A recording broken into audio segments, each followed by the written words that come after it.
There probably is a mic that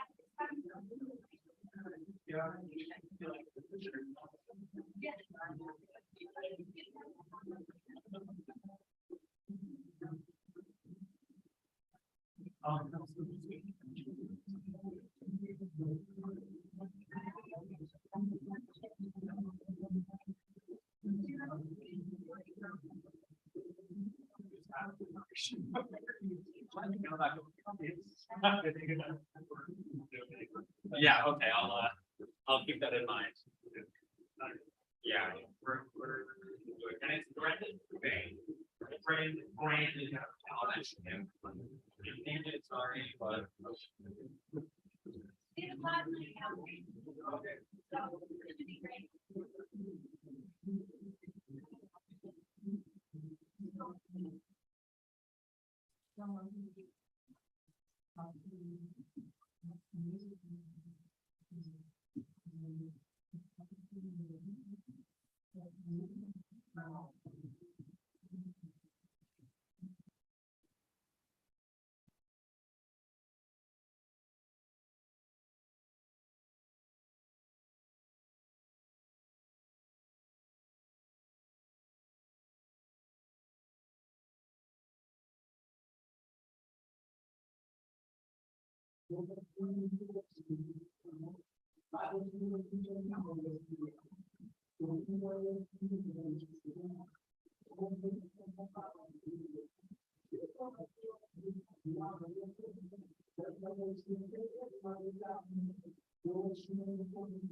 But I mean, you don't know. It's probably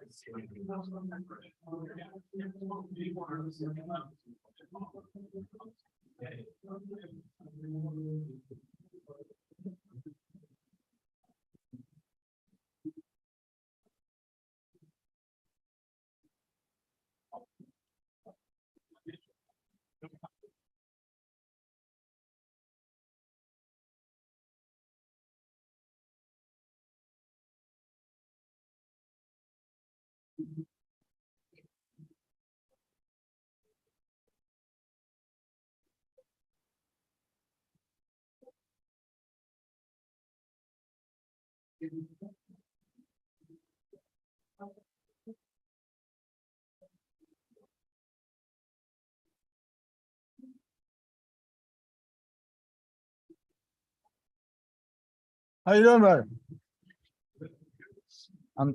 I'm incredible.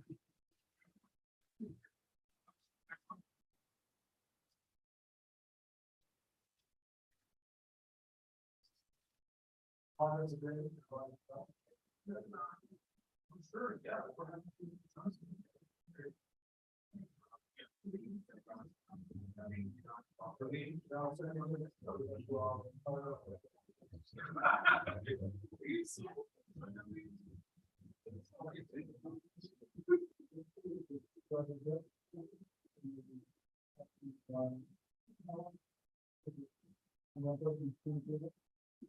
Oh, sure, yeah, we're gonna get the folks in there. Sweet.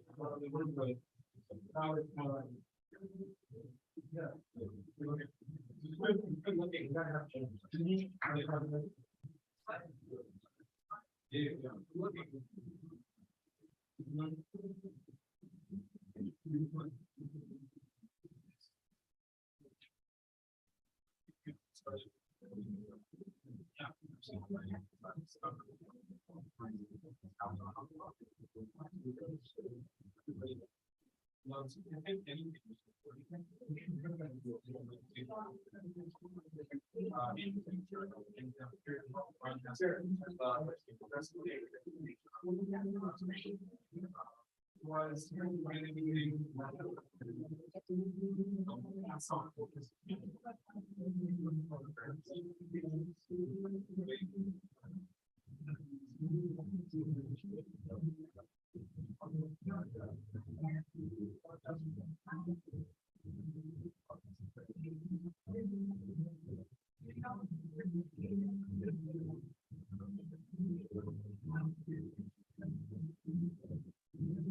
Wow,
yeah, I can't really see much.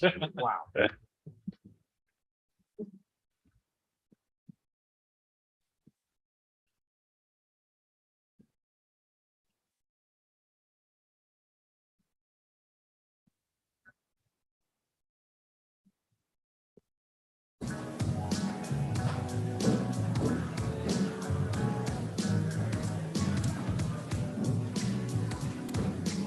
How often would you have a production In this, so Undercurrent happens here, usually in February. Ottawa Fringe happens here, normally like in June. And this would be used for the whole duration of that. Outside of that, I think Tactics usually put a lot of their shows on in here. But I mean, our school doesn't really have a season, like it's not like season. But it's like here's the season going on. Normally it's more like a special. So like I'm mostly here for Ottawa French. Honestly. What was that? Like 10 days? Yeah, that's so I think even longer actually. It's close to 2 weeks. I think. Yeah. Be good, yeah. Actually, yeah, yeah, no. Yeah. Yeah, and this is just one of the venues. In Ottawa Fringe, there's about 6 or 7 venues that they go to. Yeah. Yeah. So like the room that we were just in, they have a stage in there. And then they've got a couple. U Ottawa have the new stage, I think on the first floor that they use. And I mean there's a couple of like rooms that they kind of convert into stages. If you go down those stairs, there's a stage. Ottawa Dance Directive is down there as well. So there's normally a lot happening in this building. But I can tell you what's happening days of the year. It's stuff going on. It's good, yeah, you can use it for that. It's pretty. pretty major like art stuff like that. Right. You can do anything really in here, but yeah, it's a great spot. Great spot. Yeah. Oh yeah. Oh, that's good. Yeah, that's great. Oh yeah, this is central to Gas, right? I mean, you know, even if you're taking the train or the bus routes, New Ottawa's right over there, so great spot. Exactly. Oh, yeah, there's definitely some. Oh, really?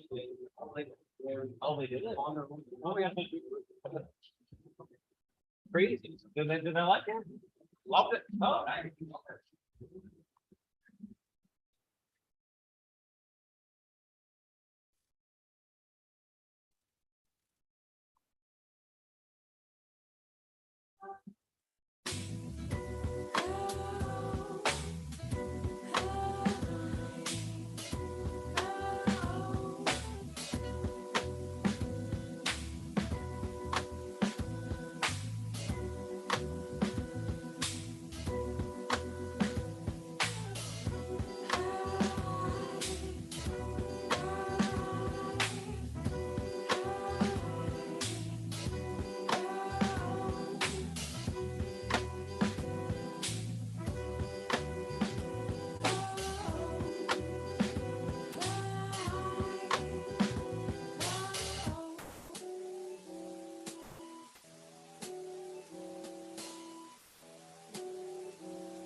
Hello. Yeah. Oh, it's on.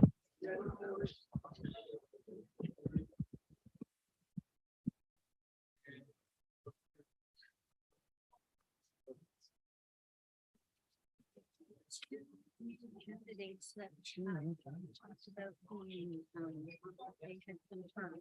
Okay. I'll just get the card of the other one. So they're coming. There. They're here.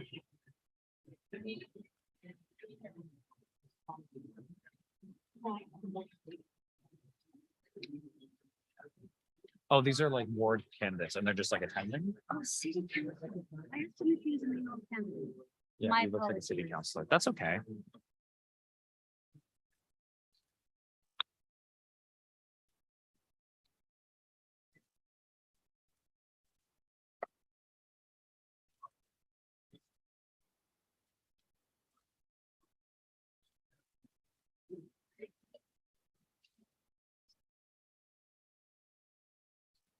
I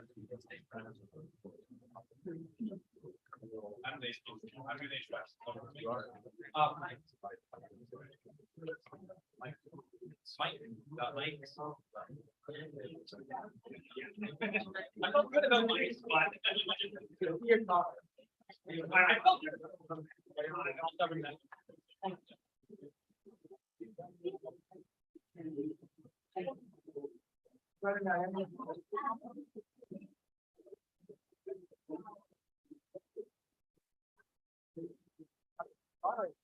I thought I saw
We're just going to wait for another couple of minutes while we set up our hybrid Zoom. A couple of little things we're waiting for, so we can ensure as many people as possible are going to have.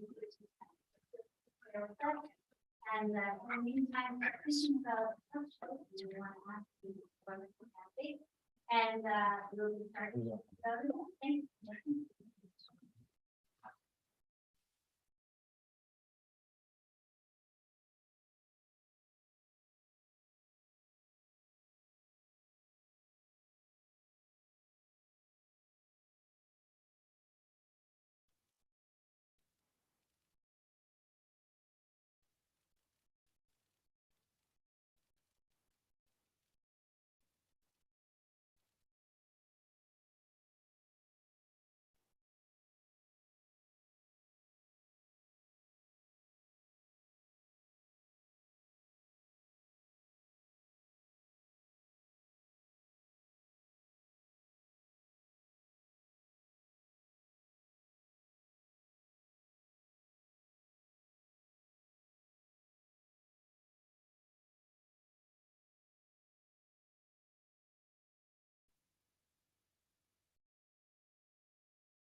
Hello. Hello, everyone. That's it. Welcome to the mayoral candidate town hall for arts, culture, and heritage here in Ottawa. In case you forgot what city you were in. This is going to be, we'll be doing things both in English and French. Feel free to ask your questions in the language of your choice. Feel free to answer in the language of your choice. My name's Ryan Pepper. I'm one of the senior editors with Apartment 613.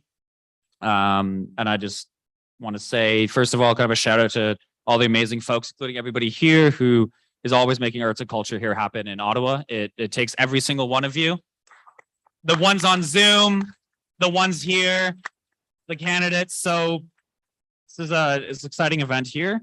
Thank you for showing up. Thank you to the candidates who've attended. This is much better. So yeah, bonjour tout le monde, bienvenue. Welcome to the mayoral candidate town hall here. That was the French for the day. So first of all, just as a quick sort of acknowledgement. So last Friday was the second annual National Day for Truth and Reconciliation. And I hope that we continue to reflect upon what that day means and to honor survivors every day of the year. This event is happening on the unceded and unsurrendered territory of the Algonquin and Anishinaabe, who have tended to this land and made art and ceremonies here for time immemorial. Right now, I am especially thoughtful of the numerous attempts made to oppress and eliminate Indigenous artistic practices and the current cultural renaissance going on all around us, despite those attempts at assimilation. So we are delighted to introduce 7 of the 14 candidates. It was supposed to be 8. Brandon Bay unfortunately could not attend, but we have many here. We have from me onward, so Mike McGuire, Noura Qadri, Catherine McKenney, Ade Ulamide, Mark Sutcliffe, Bernard Couchman, and Param Singh. So thank you all for coming.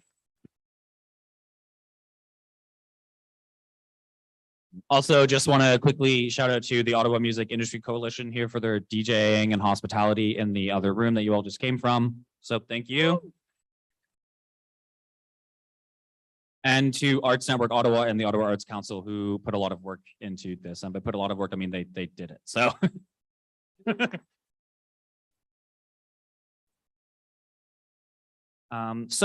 we got a lot to share, a lot to get through, and I'm burning time. So once the introductions are done, we'll be keeping an eye on the time, offering 2 minutes to each candidate to respond to questions. Questions have been submitted by our arts community through social media, through the RSVP platform, and via Zoom.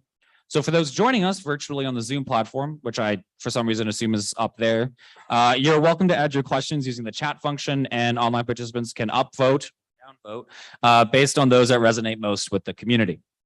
For the sake of time, we won't be able to address each question individually, but we've curated tonight's questions based on the common issues that you shared that are most relevant. This town hall intends to offer a respectful and meaningful exchange of information between the mayoral candidates and the arts community. As per the signage displayed at our registration desk and around the studio space, we are dedicated to providing a harassment-free space for everyone and will have zero tolerance for aggressive or oppressive behavior throughout this event, including but not limited to racism, sexism, homophobia, transphobia, ableism, or ageism. Anyone who violates this policy will be excluded from the event. Finally, for tonight, we also ask that any questions that you have relating to the sectors outside of the arts be directed to candidates at another time. Alex over here. That was almost a guess because it's very dark. We'll be keeping time and indicating to candidates when they are close to their time. So it's more for you. He's over there. Great. So we've allotted some time for introductions. Let's all meet the candidates. So in 5 minutes, could you please introduce yourself, share your pronouns, and tell us more about how you support Ottawa's art and culture sector as part of your election platform? And I assume we're just going to go down the row. That seems right. There we go. So we can start with Mike. Or we can start with Mike. Thank you. Is that okay? Well, thanks. Thanks for coming here, and thanks for giving me this opportunity to address you. I'm going to take far less than 5 minutes, I assure you. I've got a long history of involvement in the festivals and museums in Ottawa. I was a festival volunteer for about 30 years, and I worked closely with one of the museums in Ottawa, the Watson's Mill in Manotick, for almost 3 decades. I make good flour. As I say, I'm running, my candidacy is centered around some very strict economic principles while having respect for social democratic policies and taking care of people in general. I'm looking forward, I will not make this long, I'm looking forward to a great debate about arts and culture. I've taken my time to study the subject, and I had some great advice from a friend of mine who's an actress, a working actress in Ottawa, and who opened my eyes to just how big the arts and culture, the film business is in Ottawa. What an amazing thing. So looking forward to the chat going on, and thank you so much. That was quick, Mike. My name is Noor Kadri. I'm a professor at the University of Ottawa. I teach in the Executive MBA in Strategic Management and Governance, and I also teach in Artificial Intelligence. And I have had lots of work and interest in blockchain technologies, of which it's got a lot of innovation ideas now for NFTs and the arts sector too. And we're looking into that. I am originally from Lebanon, and when you come from a country with thousands of years of heritage, arts is a huge part of the equation there. So we grew up with theaters, with arts in folklore dance, and one of my brothers actually had that talent, and he's an artist, and we've followed his path while he was collecting many medals in national competitions, and arts became part of us. And when we immigrated to Canada, he had the Orient Productions as a music company, and he used to bring artists from around the city together and support them. And whenever I go to places within the arts industry, they always pick his name and they say, okay, well, are you related? Just like in hockey these days, everybody asks me, are you related to Nazem Kadri? And say, well, he's my cousin. So when this runs in the family, it picks up interest. And as somebody who's a strategist, I look at, okay, well, what can we do in order to bring those elements of the arts industry to where it should be? We're the capital city. We don't have to go far and reinvent the wheel. There are lots of capital cities around the world that they have advanced when it comes to arts. If you go to Berlin, if you go to Vienna, if you go to Beirut, and you look at arts and you see whether it is in performing arts, whether it is in visual arts, whether it is in innovation that has to do and supports arts, and you say, okay, well, how does that come about? Culture and identity is one of them, and we need to work very hard on this in Ottawa in order to bring the brand in Ottawa to a level that is acceptable, whether it is with performance arts or visual arts or the music and other forms of arts that we need to look at that. The second thing is that we need to identify things from a standard perspective. Okay? And there are splinters when it comes to arts here. Again, I go back to my immigrant stories. One of the challenges that Lebanese people talk about is about the engineers and the scientists and the brain drain when people immigrate. And when I look at Ottawa, there is a brain drain when it comes to the arts industry, whether it is music or performing arts or other forms of visual arts. We've got a lot of artists that are not supported very well, and they look at other places. And sometimes they go to other places in Canada, whether it is Calgary or Edmonton or Quebec City or Montreal or Toronto. And in some other places, they go outside the country to realize their dreams and their what they want to achieve. We need to stop that. We need to have a strategy at the city of Ottawa, and that has to be built with other levels of government, the province and the federal government. And this is what I intend to do once I am in the leadership position as mayor.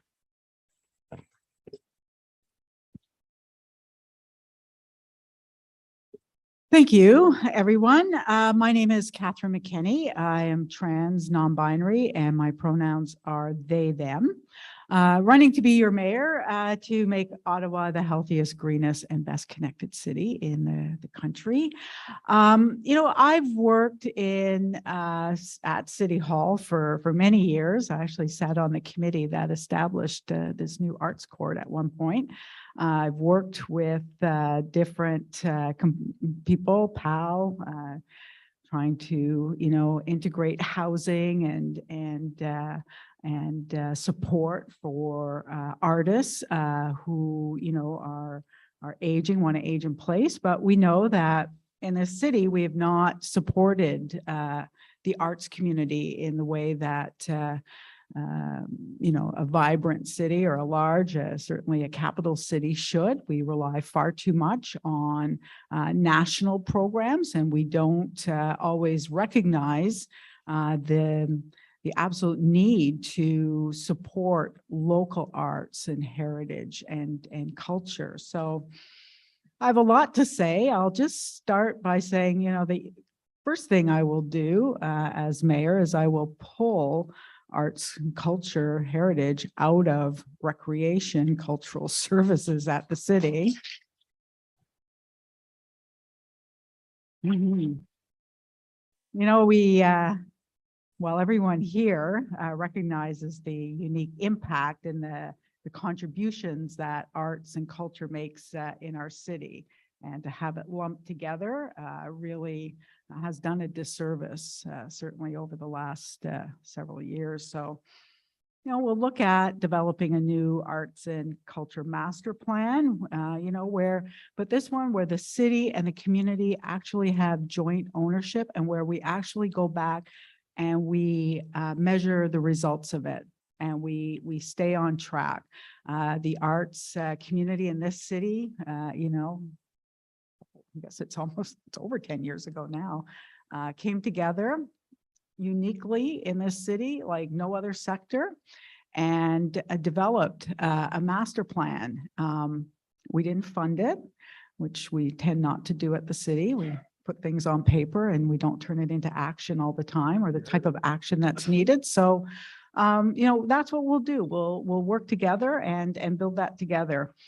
And lastly, and I'll speak to this, you know, hopefully throughout the evening, but we have to, as a city, also recognize the vital role that arts and culture plays in our response to the climate emergency.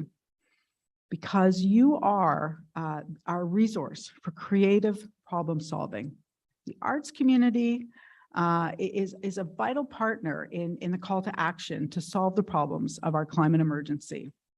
And we have to recognize that and we have to support you in that because your sector influences trends, it sparks innovation, artists, you know, you entice action, and all of this is essential to the bold climate action that is needed in the city. So I think that there's a real intersection between the arts community and our response to the climate emergency. And I look forward to working with you on that when I'm mayor. Thank you.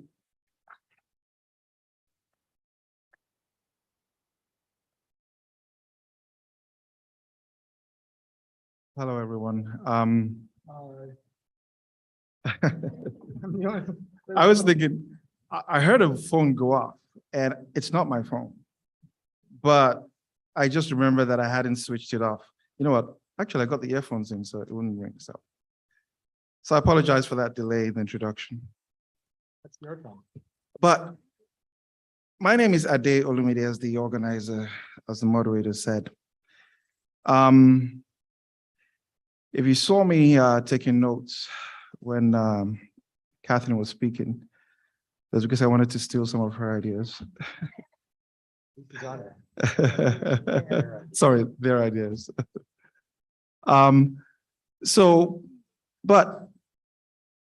I will say that my introduction will be a bit different from the introduction of my other colleagues. And there's a number of reasons for that. I'm the former president of the Municipal Taxpayer Advocacy Group, where I convinced 37 municipalities to pass a motion that hydro should be affordable across Ontario. I'm also the former president of the Ottawa Taxpayer Advocacy Group, where even the Citizen ran a story saying that we defined the municipal election because Mayor Watson adopted No New Money, which was a platform that he took from us. So I give you that background to say this. I'm not stupid, okay? I know that Caucasians are the majority in Ottawa. So I can't win without a Caucasian vote. So if you hear me say something that is sort of uncomfortable to discuss, it's not my intent to insult or to offend.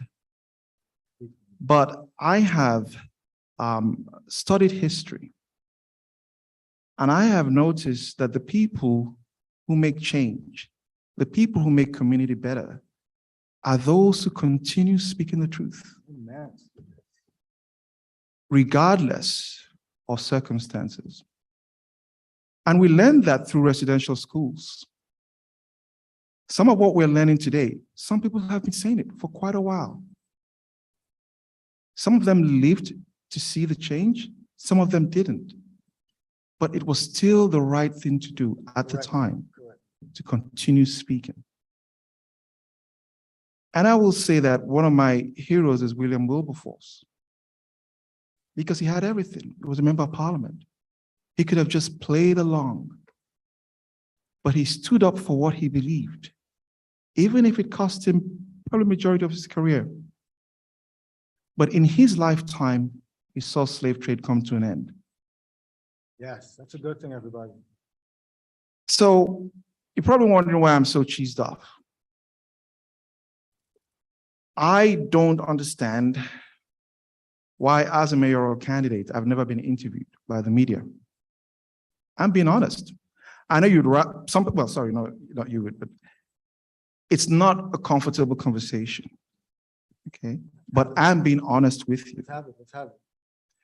Now, my two friends here, I know more about their platform than my platform, because I hear it every day, and I don't have a problem with that. But I just thought that if you interview them 4 times, I would get 1 shot. But the mayoral race is about to come to an end, and you've never heard my voice once. You've never had an interview. Now, there's no systemic racism in Canada, but when I look at my achievements, when I look at similar people with taxpayer advocacy background, and they may not be your popular people, but whether it be Stephen Harper or Jason Kenney, there's a number of people with similar backgrounds to me. And when I look at where they are today, and the fact that I can't get an interview, I don't know, something is wrong with the system. And I just have to be honest about that. Now, and feel free to stop me because, you know, okay. Well, let me just try and get this point because I haven't even gotten to the main point. Anyone who's been familiar with my campaign will know that, well, I have a number of issues, platforms, but number one is something called the Police Complaints Transparency Bill of Rights. Now, I want you to understand that this is not an issue that it disproportionately affects Black people, yes. It disproportionately affects Indigenous people, yes. But it also disproportionately affects Caucasian female officers, police officers. Now, I'm pro-police, I'm pro-military. Majority are good. We're only talking about a small minority. Yes, 10% or less. But we have to be honest. Okay, we did reach the time limit, unfortunately. All right. But you'll have more opportunity to speak later. So we're gonna go on to Mark Sutcliffe now. Thank you. Thank you, Ade. Thank you, Ade. And I don't know if you remember, Ade, but when you ran for mayor the last time, I was a member of the media and I did interview you a couple of times. Do you remember that? When you ran many years ago. So yeah. Anyway. Yes. Yeah, you are welcome here. You are welcome here tonight. Alors, bonsoir et merci aux organisateurs pour cet important événement. Je suis très heureux d'être ici ce soir dans cet endroit extraordinaire. I want to acknowledge that we are on the unceded, unsurrendered territory of the Anishinaabe Algonquin people, whose presence here reaches back to time immemorial. This is a spectacular place, isn't it? This is an amazing venue in downtown Ottawa. And it's a great example of what happens when we get the community working together to support the arts. I think we should be very proud of this location, of this facility. And it's great to be getting back together again to attend artistic events. It's very special. And I know for a lot of artists in the community, it's been very difficult over the last couple of years to be working away and not being able to share the work that you're doing.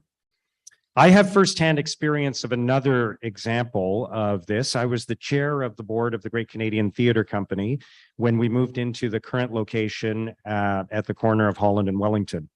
That was a long and complicated process, I can tell you. But we were able to secure funding from the federal and provincial governments and from a generous contribution from the Greenberg family and from other donors. And when we opened the new theater, it was not just a performing arts space, it was a gathering place for the whole community, and it continues to be today. So let me tell you a little bit about myself. I'm very lucky that I was born in Ottawa. My parents were immigrants to Canada, and they instilled in me a sense of responsibility to contribute to my community. And that's why I've spent thousands of hours as a volunteer working in areas including arts and culture, housing and homelessness, children at risk, and mental health and substance use disorder.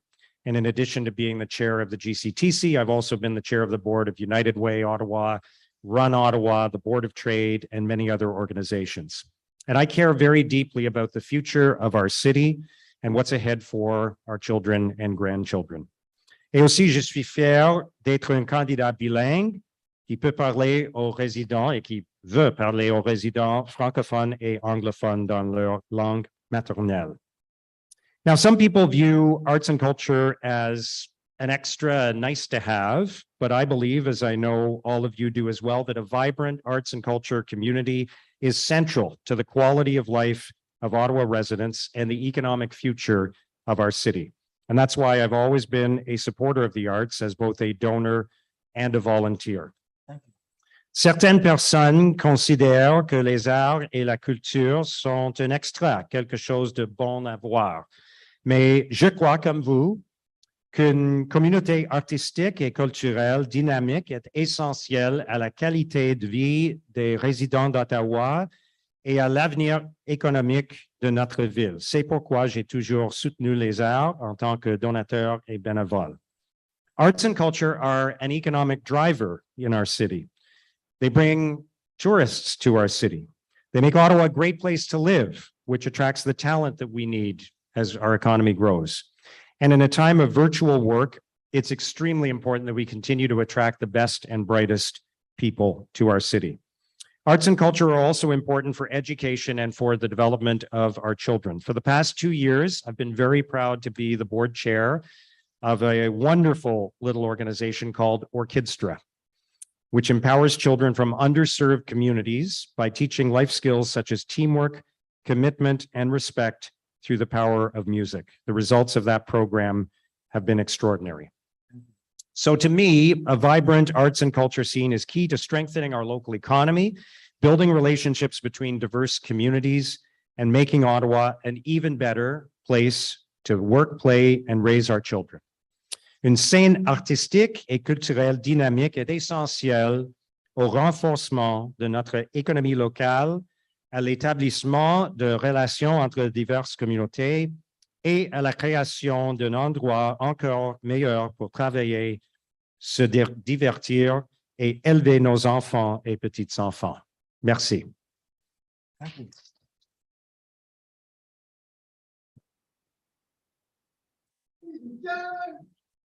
How's everybody doing? Excellent, excellent. Yes. Said a lot of good things, but what are you really gonna do? You've done a lot. My name is Bernard Couchman. How's everybody doing once again? All right, all right, all right. Tough crowd, tough crowd. Anybody here from the arts? If you're from the arts, please stand up. Please stand up if you're from the arts. No, you're not all from the arts. Some people are politicians, some people are cameramen. If you're from the arts, please stand up. Please stand up. Okay? If you're here from the culture, if you're here from culture, please stand up. No, stay standing, stay standing. If you're from the culture, please stand up. Culture, good. If you're here from the heritage, please stand up. Everybody, no, stay standing. I want you to stay standing. Let me take a deep breath, okay?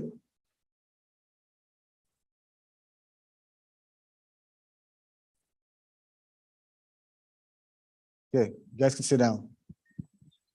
We're here for the people that were standing up, because you stood up. You're here from the arts, right? Now, this is all about economics. It all comes down to numbers, right? How do we move the arts industry forward, right? We can go, like what you said, the brain drain. We need to create an industry that fuels revenue. How do we do that? I know the ideas out there. When you have it, you're talking to the people, but it's not getting through. Don't give up. How do we create an industry? How do we get Ottawa to become Hollywood? Rather than having and taking all of our resources to go to Warner Brothers, or we go down to Florida to Disneyland, what if we can create synergies here in Ottawa? What would that look like? More money. It would look like more money. How many of you have been to my platform at bernardcouchman.ca? Put your hands up. 2, 4, 5, 6. What's going on? Why haven't you been there? What do you know about what I'm doing for the arts? What do you know what I'm doing for the arts? Shout it out. What am I doing for the arts? You went to my website. Okay, you're not sure. I'm contributing, and I think the city should be contributing a minimum $250 million to help boost this industry. How do we boost it?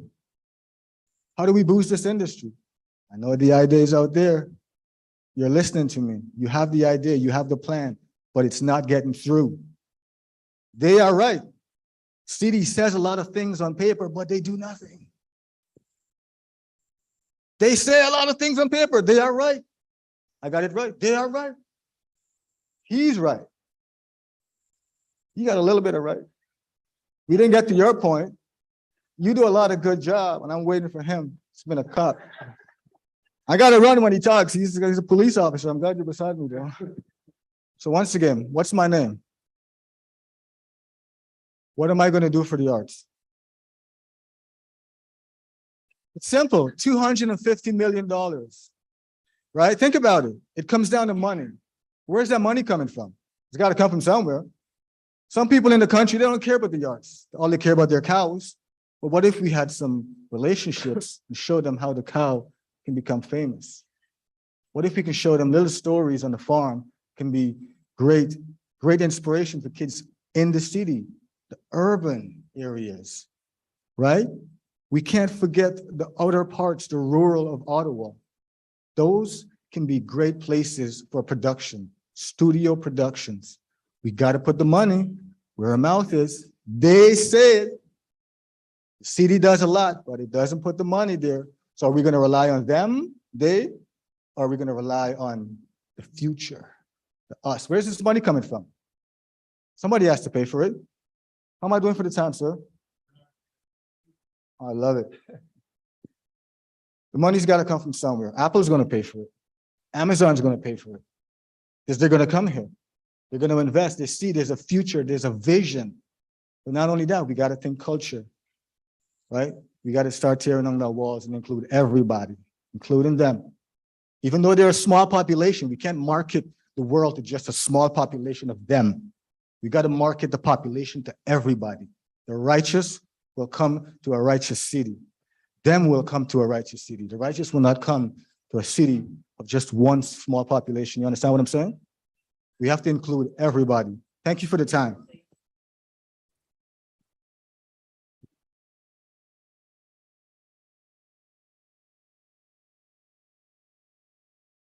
I have no idea how I'm going to stand up to this person. Bonjour tout le monde, mon nom c'est Param, Param Singh. Ça fait 20 ans que je suis policier pour la ville d'Ottawa. Pardon me? Yeah.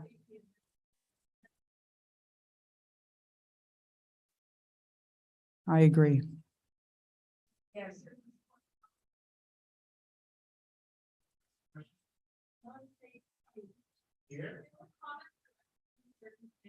We have a cop here if you want to solve it. Is it something I said or? Something I said? I want to hear this. So we want to discuss this or are we going to keep moving?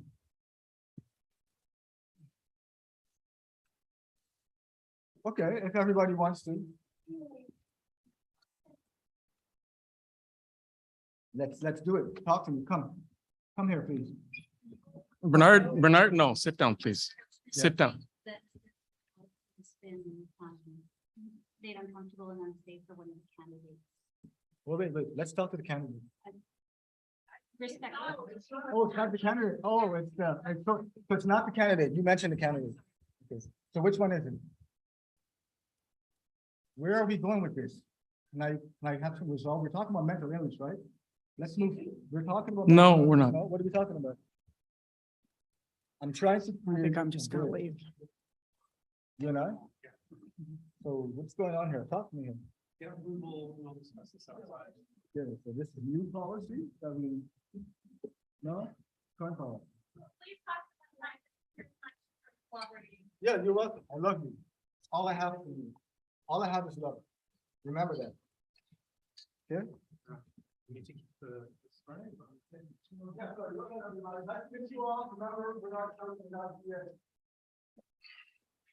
Param, so I know you didn't get far in. Also, we'll restart the clock. You just got through your introductions. So we're gonna. So aim no for- 30 seconds? You get more, you get 30 seconds more. Fair Yeah, enough. we're gonna Fair go enough. for 5 minutes. then. Fair enough. Thank you, everyone. I apologize for what actually happened. If there's anything I can do, please let me know.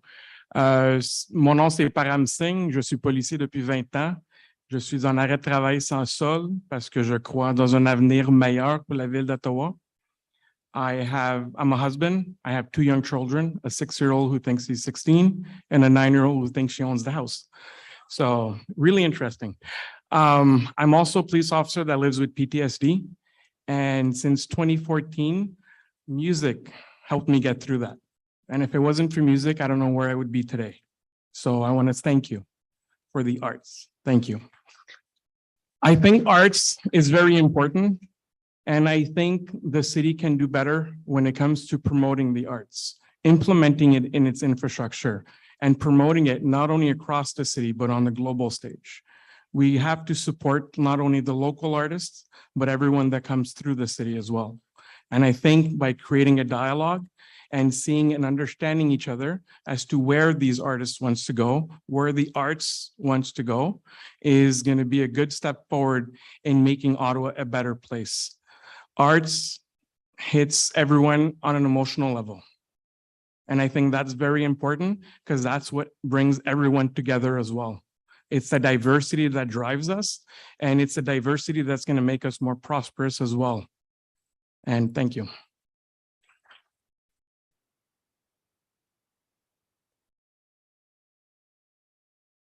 Thank you. And thank you to all our candidates for those introductions. So we have some questions from social media. We've kind of conglomerated them together. Many questions were on similar topics. So this is sort of an open, I'll pitch the question. Whoever wants to speak can have the mic. Please, be respectful of each other. Don't fight each other for the mic. So the city of Ottawa repeatedly ranks well below other major cities or other major Canadian cities in terms of its cultural investment per capita. Do you support an increase in local cultural investment, or do you support the status quo level of funding? And I'll open that up to whoever. Yeah, I don't believe in status quo. I think we need to fund it. I think the arts is a driving force of the city. I think we can do better. Once you start promoting the arts, the culture, the history, you also bring tourism and the economy goes up as well. So it's a win-win situation. And we're also promoting and supporting our local artists. And I think we need to keep doing that as well. And I think one way of doing that is also promoting it, whether it's new infrastructure, old infrastructure, by promoting it citywide in one way, shape, or form. That's why having that dialogue and seeing how we can do that is something I'm going to do as mayor, and I'm going to have an open door policy. So anything, any new ideas, any innovative ideas, any proven ideas that have been proven elsewhere, we're going to utilize that here to promote the arts. Thank you. Nope. Nope.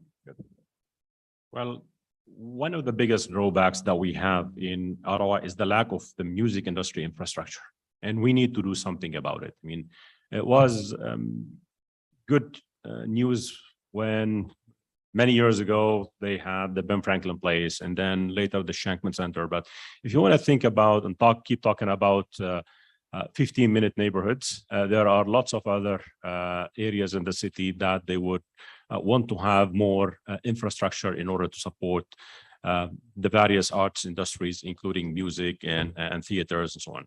And Ottawa severely lacks the labels, the management companies, the publishers, the promoters, the agents, and other music companies that connect Ottawa artists to the wider music industry and other industries, whether it is in the film or performance arts or visual arts or other forms of arts. And there are lots of statistics. I mean, Ottawa, out of Canadian cities of the similar size, based on the number of musicians, music businesses, and live venues, for instance, Ottawa finished last after Winnipeg, Calgary, Edmonton, Hamilton, and Quebec City. And this has to change. And it needs to start at the helm by having a strategy that takes into account investments in infrastructure and all the environment that support the arts industries. And we're unveiling our program with respect to the arts and culture tomorrow. And we have a concrete plan with increased investments in that domain.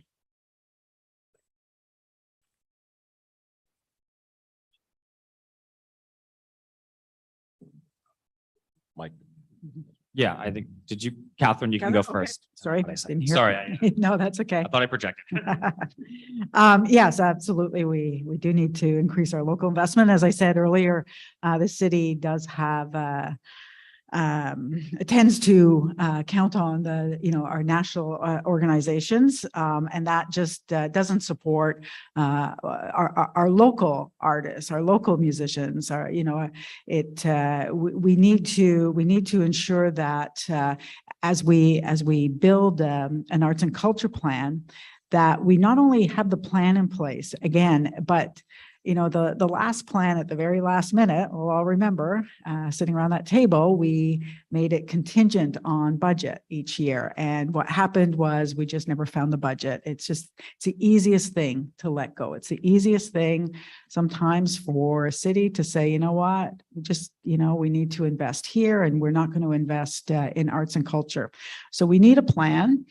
But we also need to attract talent. And, again, we need good housing. We need affordable housing. We need, we need to ensure that we're taking care of people. We need to ensure that we have a good transit system, that we are addressing climate action, all of the things that make our city like a really, really cool city. I keep saying, like, addressing climate action isn't a punishment. It actually is the type of city everybody wants to live in. It's compact, it's got trees, it's got green space, and we can move around, in any way that we choose. And that is what will attract the talent to our city. So it's very holistic, but I think that as we cultivate a new plan and intersect it with climate and problem solving around our climate emergency, I just think that we can do so much more. And I think it will become very evident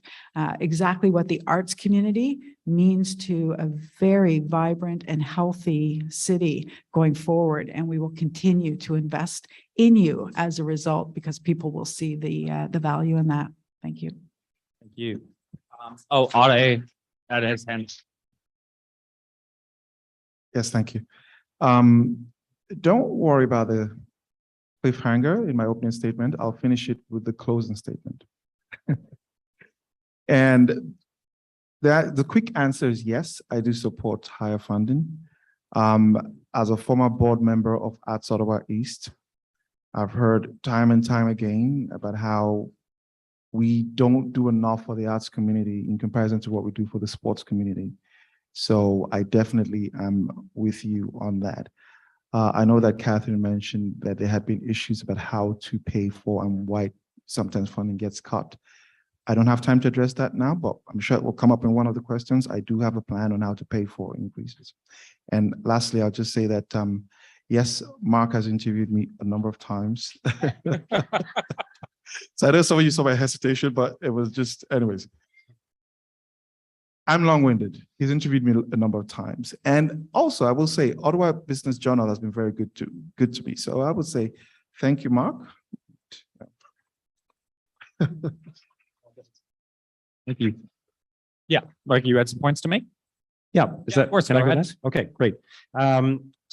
Yes, I do think we have to invest in the arts. And in fact, just a few days ago, as one example, I released a specific set of initiatives to make Ottawa a music city. There's some work already underway at the city along these lines, but the evidence is everywhere that strong music community leads to artistic growth, job creation, tourism development, and it builds our city's brand. So I'm proposing that we create a music office as a single point of contact for the music community to champion the city's music strategy development, complete the City of Ottawa's nightlife economy strategy and implement its recommendations, and also, among other things, deploy city assets like parks, city hall, community centers, and other facilities under the city's operations to more effectively host events. So that's just one example of what I think we can do as a community to support the arts.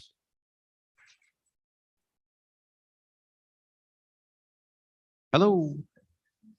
A couple of comments. First of all, I was going through the budget this morning, and it's very difficult to parse out from the budget the exact spending that's done on arts directly. You're probably familiar with this. I can hear the laughter. It looks like about $13.5 million directly. In terms of supporting artistic community endeavors, I absolutely support that being increased by the percent of inflation, bringing about $14.5 million. I wanted to make one small point here. We think in terms of investment and increasing investment in artistic communities as financial in nature, but there's more than that. In all the years I spent, almost 30 plus years, I've spent working in small community festivals. When amalgamation occurred, roughly 2000, 2001, we saw with my service clubs, we saw the amount of money we were bringing in reduced dramatically year by year. And one of the key reasons that was happening was because the city was putting this regulatory burden upon us. It became more and more difficult for small community festivals to make any money because the overhead just to put on a festival became ridiculous. At one point, I was operating a pavilion tent and I was forced to make an evacuation plan. And I said, there's no sides. Like the evacuation, the plan is run like hell. I'm joking, I'm joking. My point here is that look at it through more than one lens. The Manitoulin District Kinsmen were part of the National Kinsmen Association's little tiny know-nothing fairs like that. We raised the money that solved the cystic fibrosis gene problem. That's an example of where something small, a little festival like that can have a huge impact. Great. Thank you to all the hands for that question. The answers to that question there. We have one more from the social media, and then we will be moving on to questions from the audience. So to the candidates, how would you engage the arts community in promoting Ottawa as a vibrant, creative, and inclusive world-class city? Big question, but we'll start with Param. Great question. I think what we need to do is have a conversation and a dialogue. Arts Network Ottawa is a great place to start. You guys are already connected. You already deal in this world, in this industry. So it's having that dialogue, having that conversation, and see where you guys want to go, what you guys want to see promoted. It's not, I don't want to be the person sitting at City Hall and saying, this is how it's going to work. I don't want to do that. I'm not the subject matter expert when it comes to this. You guys are.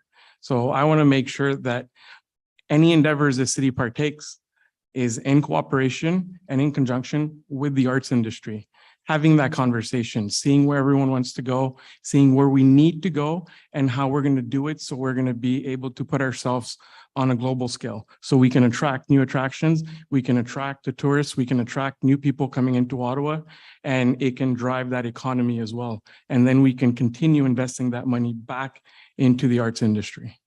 So awesome. Thank you. Thank you. And Noor, you would raise your hand. I'm running on a platform under the name of Vision Ottawa, and it's got 5 pillars. I want to make Ottawa green, progressive, responsive, smart, and vibrant. And under that pillar of having Ottawa vibrant is where we need to account for supporting the arts and music industries and all what Ottawa has to offer. But most importantly, under our responsive pillar, and I like the French translation to that, it's Ottawa à l'écoute. We're listening. We need to listen to the people in the arts industry, and whether they are small business people, whether they are the artists themselves in all kinds of arts, not only music. There's a lot of focus on music, but whether they are in the film industry or in visual arts or other forms of performance arts, there are a lot. The arts industry is a huge industry, and nowadays we've got a lot of innovation as part of the smart aspects that we need to take into account. The new generation of artists, they are so innovative. Okay, and as we listen, I've been over this campaign talking to many people in the arts industry, and I've seen people in the folk arts industry and performance arts, what their challenges are. Many of them told me that they cannot get the right funding. A lot of those, they see that while the funding is dry in some situations, they have to put a lot of applications to different groups. Okay? Whether it is the Canada Council for the Arts or for the City of Ottawa or for Heritage Canada. So can we have one window where people can put one application in order to get the support that they want? That's something that will make things very efficient. And this is not only about the arts industry, it's about all forms of funding that comes from the government, whether it is federal or provincial or at the city level.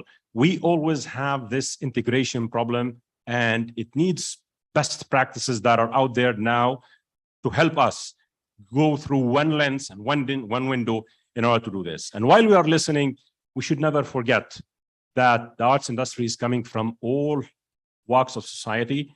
Indigenous arts, these are key ones, okay? And artists, I'm gonna give credit where it belongs. I think Ms. Fullerton is in the crowd. She told me artists create something out of nothing. Imagine if we give them something, they will create a lot of magic. And that's why we need to be there and to support them. Doc Cardinal was an Indigenous architect, our artist. Look at the beauty in buildings. Anybody who comes to Ottawa, to the Gatineau region, the National Capital Region, at the Museum of Civilization, the Museum of History, those rounded, beautiful buildings that are out there, they came from those artistic ideas of Indigenous art. We are a pluralistic society, a multicultural society. We're bringing arts from all around the world. We're building our identity. Let's invest in it, and let's make Ottawa the most vibrant city in the world. Thank you. Thank you for your remarks. To Catherine, then to Mike, then we can do Ade. Thank you. Then we've got them all. So we're going to build a world-class city for the arts. We need to change. The city needs to change. It also needs to be a world-class city for transit, and a world-class city for housing, and for climate action, and for cycling. We need to change our city. We need to revitalize our city after the pandemic, but we can't do that unless we invest in those organic ways of change. And we have to invest. We can't accept the status quo. It will not work. We'll be back here in 4 years having the same conversation. So, I mean, little things like if you think about Ottawa, one of the things that we have going for us is we have a very smart arts and culture sector, and we also have world-class leaders also, not just in arts and culture, but also in housing. Our housing leaders in this city know what they're doing. Creating that synergy with housing, with transit, with cycling, with arts is what is going to make, it's going to revitalize our downtown, and it's going to bring people into our downtown. And just as a small example, you know, I walk up and down Sparks Street, and people ask me all the time, because Sparks is in the ward that I represent. It's one of the 5 BIAs I sit on. And people ask me all the time, what will it take for Spark Street? Well, it's going to take people, and there are no people on Spark Street. And until you bring people into a place, you can make all the investments you want, but it's not going to change. And, you know, I fight with Public Works all I want to get housing on top of all those buildings. But I also look at all of those empty storefronts on Spark Street, and I think, why aren't they just made into artist studios? Why don't we just create that? We've got empty space in this city. You know, I've had conversations. Yeah, eventually it has to turn into housing, but that is going to be 5 years, 10 years. This takes a long time. We need to make quick organic change also to bring people into the spaces that we need them to be. And we need to, again, if we're going to build a world-class city for arts, it's got to be a world-class city for a lot of things, and it needs to change, and that change needs to start now. Thank you. Thank you. Thank you. So it's on to Mike. I'm going to echo just about everything Catherine said. One little addition, and I promise to be brief. Fixing affordable housing, because there's no question. Fixing transit, which has been horribly broken, no question. We have to do a better job of that. We have a problem downtown, particularly in the market and in areas that are close to the market. We have a problem with street crime, and it is just unbelievably sad, but it's also something that needs to be addressed immediately. We need to get the assistance necessary for the homeless population who need assistance mentally. We need to have the people who have the capacity to be put into housing. We need to find a way to put them into housing. I talk about that. I'm not going to say it here. I'll talk about it later. And lastly, we need to enforce strict policy of getting these drugs off the streets, cleaning up the city in such a way nobody, no matter how vibrant your arts scene is, no one's coming downtown to the market if they don't feel safe. And right now, they don't. This is a travesty. If the capital city of a G7 country, we can do better. Thank you. Thank you for that. So we are on to Ade, and then we will end with Mark. Move on. Well, I know there's been a lot of agreement this evening, so I thought maybe I should just, you know, spoil the fun a bit, but but I will say this. Actually, interestingly enough, on some of Catherine's ideas, especially when it comes to housing and transit, we're on the same page. But when it comes to 250 million on cycling, we're not on the same page. I think that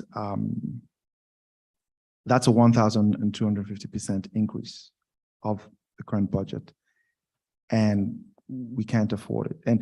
And more importantly, I believe in setting priorities, and I cannot in good conscience, knowing that people are dying every day from drug overdoses, because there's a wait list to enter a drug treatment center. And also because we don't have supportive housing. So for me, if I don't fix that as soon as possible, I failed, and I don't deserve to sit in that seat. So for me, that actually should be priority one, to make sure that in a country like Canada, in the capital of Canada, we don't have people living on the streets and dying because of drug overdose. But the question was how to engage the arts community. I tried to be very brief. I once had a boss who was very, very competent. It's my idea of competent, because when he asked questions, he always knew the answer. So before you go into his office, it's a very nerve-wracking, you meet once a week, because he's asking questions that he already knows the answer to, but it raises the level of competence. Why do I bring that up? I have a healthy skepticism. I trust the academic competence of city staff, but we may not always be working on the same objective. So what I would like to do, one of my platforms, is to have at least, 12 to 24 advisory boards, strictly for the mayor's office, of experts like you, and one of those advisory boards would be for the arts, so that I can hear directly from the people their perception of what's happening at City Hall. So that when I sit with city staff and we talk about, how do we fix this, how do we fix that, I would already have the answers from some of you. And the reason why I said a minimum of 12 to 24 is that at least once a month, I, as mayor, should be sitting with people outside the city to get an outside perspective. And if I can do that twice a month, that will get to 24.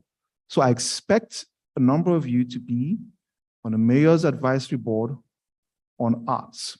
Thank you.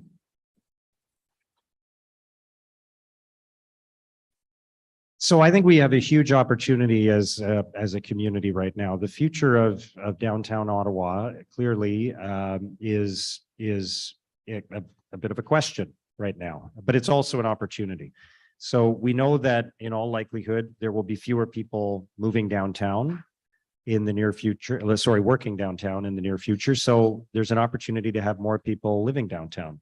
And as other people have suggested, there's an opportunity for more creative and artistic spaces downtown as a result of that. So I think there's a big opportunity, which is why earlier today I released my plan for the future of downtown Ottawa and the Byward Market. And in that plan, I commit to bringing more residents and visitors to the downtown core, building more affordable housing, and offering more arts and cultural attractions in downtown Ottawa. I think it's a huge opportunity given the change that's happening in our city right now. But I would also add arts and culture is not just about downtown. It's about the entire city of Ottawa. And there are some amazing cultural events and spaces in other parts of our community, including Centerpoint Theatre and the Commons at Algonquin College and the Shenkman Arts Center in Orleans, the Canada Theatre, and more. So we have to recognize that there's arts and culture throughout our enormous city. Ottawa's a very big city, and it's not just about downtown. We've got to get downtown right, but we've also got to get arts and culture, continue to stimulate arts and culture in all parts of the city. And in terms of getting everybody together, I'd be very excited to be talking to people in the arts community, as I have throughout my career as a volunteer. I've been a board member with GCTC, as I mentioned, and Orchestra and the Ottawa International Writers Festival. So I've been a volunteer and donor to the arts, and I want to get the arts community talking together, and more importantly, partnering with other people in the community on how we can build some more and better spaces for the arts in our city. Thank you. Thank you very much for all of your responses. So we are going to move on to some questions from the audience. We've got time for a few.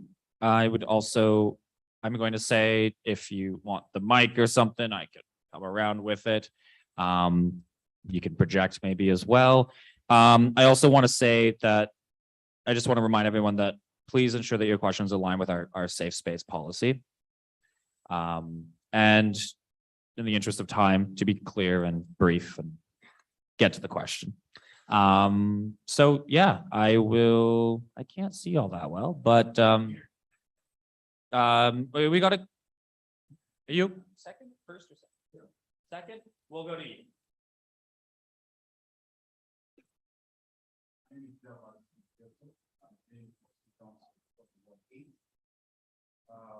I had a chance to meet with Mark and my former partner here for our city, which I was as well. And I met also wonderful production here. I did. So for me, I felt like we are going around the beach. The reason why I'm saying that there is what we call the being in the air and being on the ground. So the real problem that we have in arts industry in Ottawa, especially for the arts, the singers, we have our own radio station here in Ottawa. They're not even playing the country music. All the music is coming from the US or artists from the US or Colombia, like Mexico, everywhere, but it's very hard. We don't even know what artists we have here, like singers we have here. So what policy that we have put on the radio station here to at least they have to play at least 50% of our own season here, or the only people who get to know it. Even the movie industry. So I don't know, since when we have a movie done here? Lots. Yeah, lots. It's because what? I've never went. Well, Why not? you're not a romantic. So we really. Christmas love story. Myself, I study. And I'm working for Ottawa University where I get my degree in science. And also I study what we call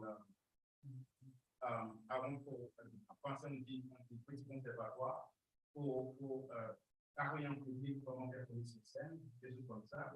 Mais je pense qu'on ne donne pas assez de valeur, les stations de radio, les stations de télé ne donnent pas assez de valeur à des acteurs ou à des artistes ici à Ottawa ou ici même dans la province. So il faut mettre des balises. We have to put some condition into the radio station and TV station here so they can play the artists that we have here, then paying artists from other countries. Thank you. Anyone have remarks to be made to that? C'est une bonne question, mais il y a un grand problème. The radio stations are federally regulated. The municipality has no power. Well, it's the constitutional way that the radio stations, they belong to the entire country. If you want to hear more music of a certain kind on a certain station, pick up the phone and call them and say, I would like to hear this. Yes, I know this community radio here. I know it's federal level. I know that what relationship that from there gonna have with the so to make sure that we have what we want, what we need for our city. So there is a relationship. What is it going to be?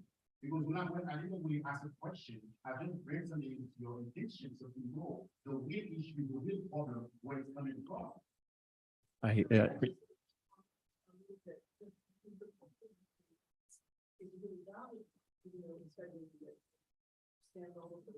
In fact, because that's actually how we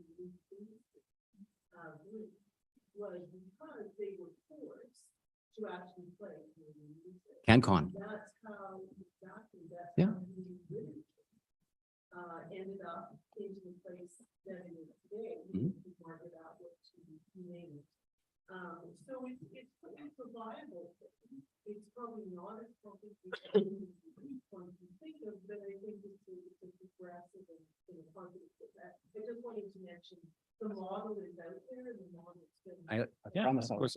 Now, I love your question. Don't get me wrong. I think as I go back again, radio stations are extremely responsive to comments from listeners, particularly if the comment from the listener is focused on the advertisers. So if Frisbee Tire is advertising on the station you listen to and you're not happy with the music, call the radio station and tell them, I've contacted Frisbee Tire and I want to hear somebody else. I want to hear some new voice who's local. We're gonna give a spot for Param to speak quickly. And I think Ade has his hand up as well. I'm Then we're gonna try to move on to it. I'm sure we got a lot of questions in the audience. No worries. I'm originally from Montreal. Back in the day when I was in college and university, we had a music station, like Much Music in Ontario. We had Music Plus in Montreal. And one thing that they were doing was going and promoting local artists at the school levels. And that was very interesting because I've seen a lot of the local artists develop into international singers. And now they sing in France and everywhere else across the world. French artists, and they're amazing artists. And I think over here in Ottawa, we can also do that by promoting local artists and pushing for that promotion. And only by pushing it and only by taking those steps are we going to be able to promote them on local radio stations and maybe on national stations as well, and maybe get them that recognition that they need. But we need to push.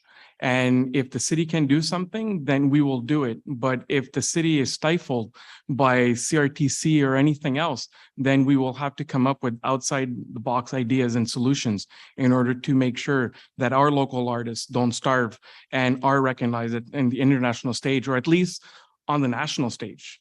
So, thank you. That's great. Thank you. I know Ade wanted to make some brief remarks.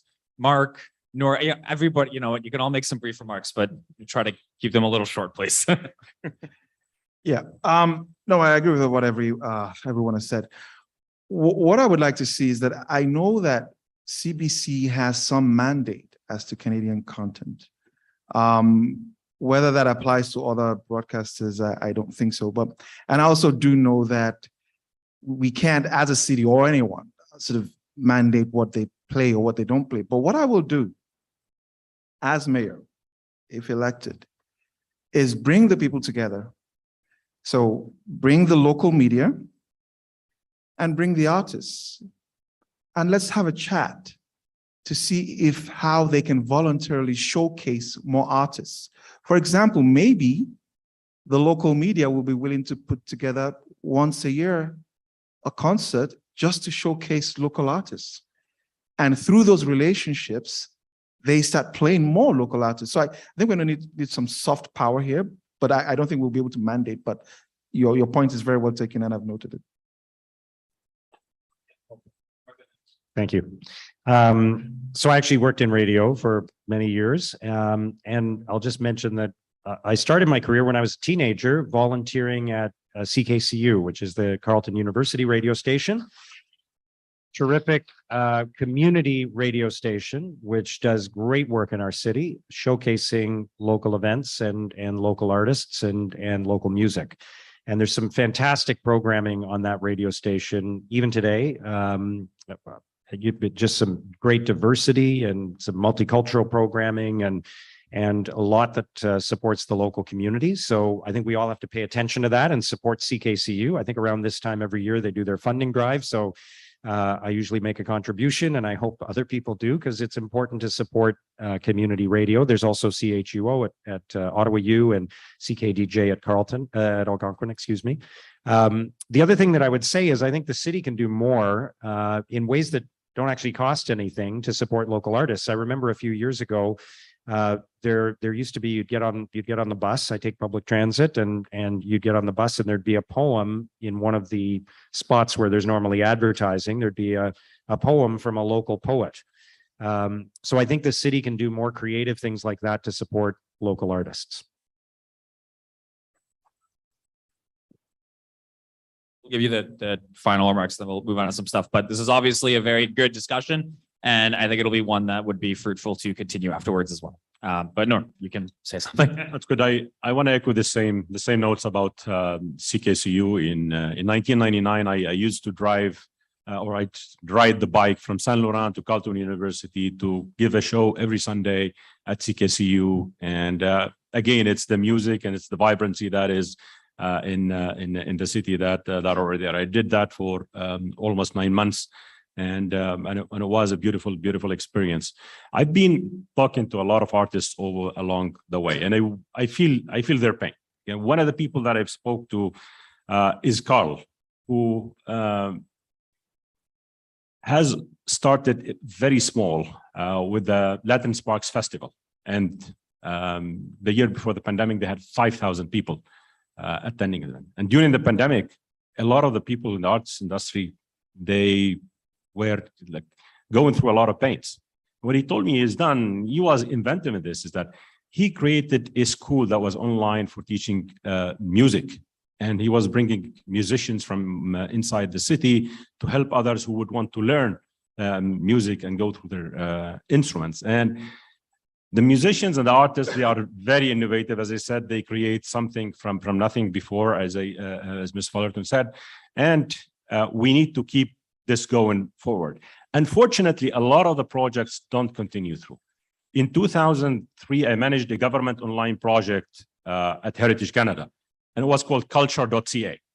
And I used to enjoy it while I was doing the technical work and managing the project. I learned about Paul Anka, and I learned about Shania Twain and a lot of other super artists in all the cultural aspects in Canada, and specifically in Ottawa. And I learned about a lot of local artists that were here. Well, guess what? For the last 10 years, every now and then I check culture.ca to learn something about it, and the site doesn't exist. We have lacked a lot of investment in these domains, and we need to bring these back. Local artists, when I spoke about brain drain in the beginning, because they think that they can realize their dreams outside. Carl Wolf, Masari, many other rappers, they became huge, big shots outside of Ottawa. We want people to start in Ottawa, stay in Ottawa, and grow in Ottawa and be big in Ottawa. Thank you. I think, so we have a question here and then there's a lot in the back, so I'll go back there. Oh, okay. Hi, can I do this? Oh, okay. Hi, can you hear me? Thank you. My name's Peter Zanetti, candidate Ward 13, Rita Rockcliffe. In 2019, I was volunteering for a city-funded music festival. Halfway through the festival, the staff told me to remove my small rainbow sticker, my volunteer ID badge, because it was considered branding. That's homophobia. Thank you. In 2020, City Council correctly called out Quebec over its bill S21 because it put faith back in the closet for people doing the same thing they did before. In 2021, I informed all of City Council, an open letter in June about the issue I'm going through. It is 2022. Nothing has substantially happened. I have not seen a policy shift from the City of Ottawa. Diversity is not always visible. We should be able to display it, whether it's of ethnicity, health, faith, queerness, Indigenous, etc., which should be celebrated and not a target of hate. I ask you as mayors, candidates, what are you going to do and allow volunteers and staff working for arts organizations that you fund through your council, because the buck stops there, in order to me, so I don't have to call an organization and saying, can I wear my rainbow pin while volunteering? This is a health and safety issue. Thank you.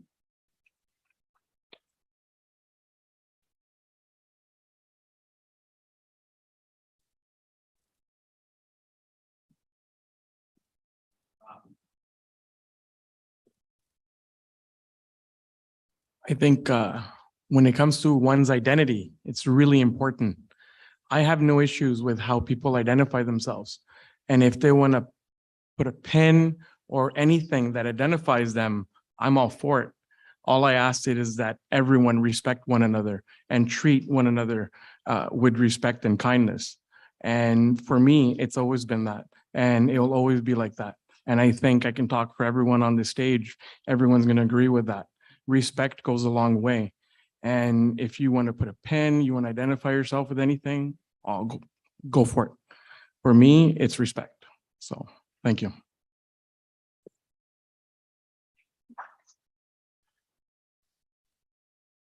Actually, one of my policy platforms, platform 6, is to create the office of an Ottawa Ombudsman.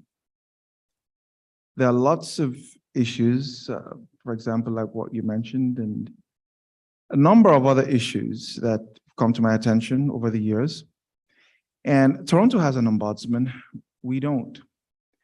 I think not every dispute has to unnecessarily escalate.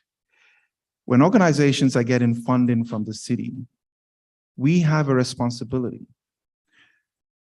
We may not always be able to mandate to tell organizations, what they can and cannot do. But we can certainly take that into account when we are going through the process to renew funding. And so one of the things I'd like to see is that if an organization that receives funding from the city is involved in discrimination, there should be a way for them to pass that complaint to the city and for the city to take that into account. And if the city does not, then the victim should be able to go to the Ottawa Ombudsman, who can look at the entire facts and then make a recommendation.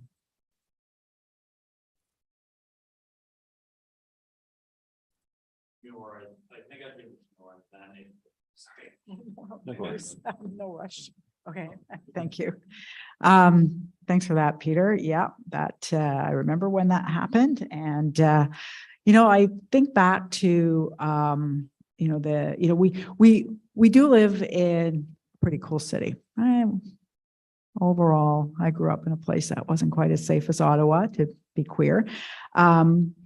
But, you know, we saw in February what happens when we allow that crack to open and we don't address the, you know, the anti-Semitism, the racism, the queerphobia, trans homophobia.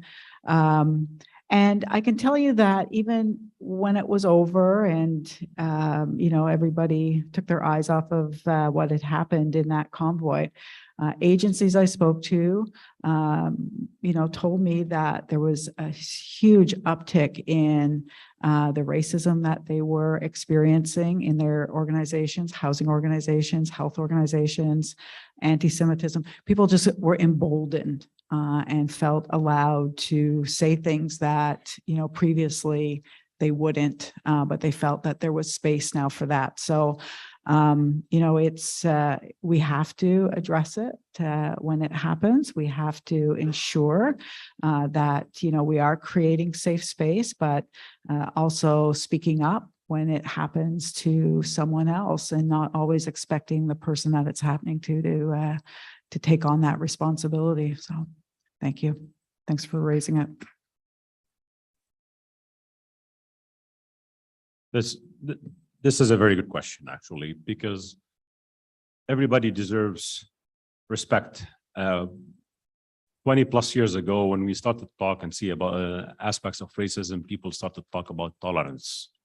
And I always used to debate that and say, no, it must be respect, because you tolerate something that you don't like, okay? And we have to be accepting and respecting, and people who mainly like Black, Indigenous people, people of color, have faced a lot of racism in this country, and people in or brother and sisters and other people in the LGBTQ2S+, they have faced a lot of challenges in this. I am someone from a visible minority who fought to be included in a lot of fronts, and I vowed that I want to be inclusive of everybody, whoever they are, no matter who they pray for, no matter what color there is or their sexual orientation is. And this is a commitment to fight it at all levels. I'll just say two quick things. First of all, as far as I'm concerned, you should be able to wear a rainbow pin or sticker or whatever you want anywhere in Ottawa, whether you're a volunteer, you're an employee, whatever you're doing in the city of Ottawa, you should be able to wear a rainbow pin. Secondly, we know, as other candidates have said, that these issues of discrimination and hatred and racism are real. They're present in our city. And that's why I'm committing to expanding the city's anti-racism strategy that was started in the last term of council, and also to reallocating police resources to fighting hate and bias crimes. Thanks. 10 seconds. Peter, where are you? There you are. You told me your story earlier, and thanks for sharing that again. And as I told you earlier, this is a ridiculous overreach by the people who are running that festival. I think you should go forward and catch the rainbow.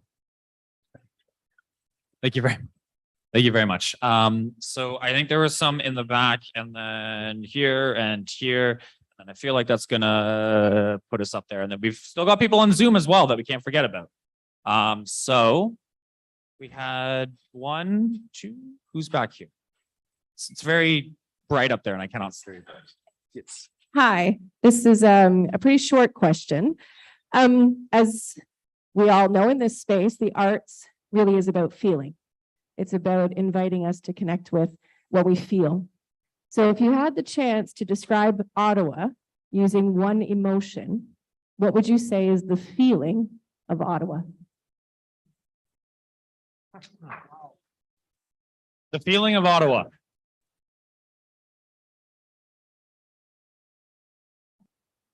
We're all going to answer. I'll shout it at the same time. No worry.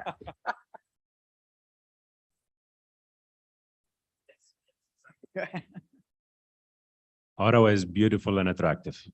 That's not an emotion. Did you say emotion? Yeah. Is peaceful an emotion? I'm going to go with that. You know what? If we can just go down the list, everybody, I'm sure everybody's got one. It's friendly in emotion. I don't know. Is it? I think it's friendly. Go with that. Yeah. Potential? I'll say hopeful. Joyeux? Happy? Nice. Wow. Thank you. That was good. Thank you. It's quite nice. There was another one back here, if I remember correctly. Oh, is it? Oh, for sure. Yeah. Hi, everybody. My name is Scott. I'm the owner of a mid-sized venue in Ottawa. Can I just say on behalf of everyone in this room, Ottawa has an incredibly dynamic art scene. It's just below the surface, but we're there. It's unbelievably dynamic and vibrant. You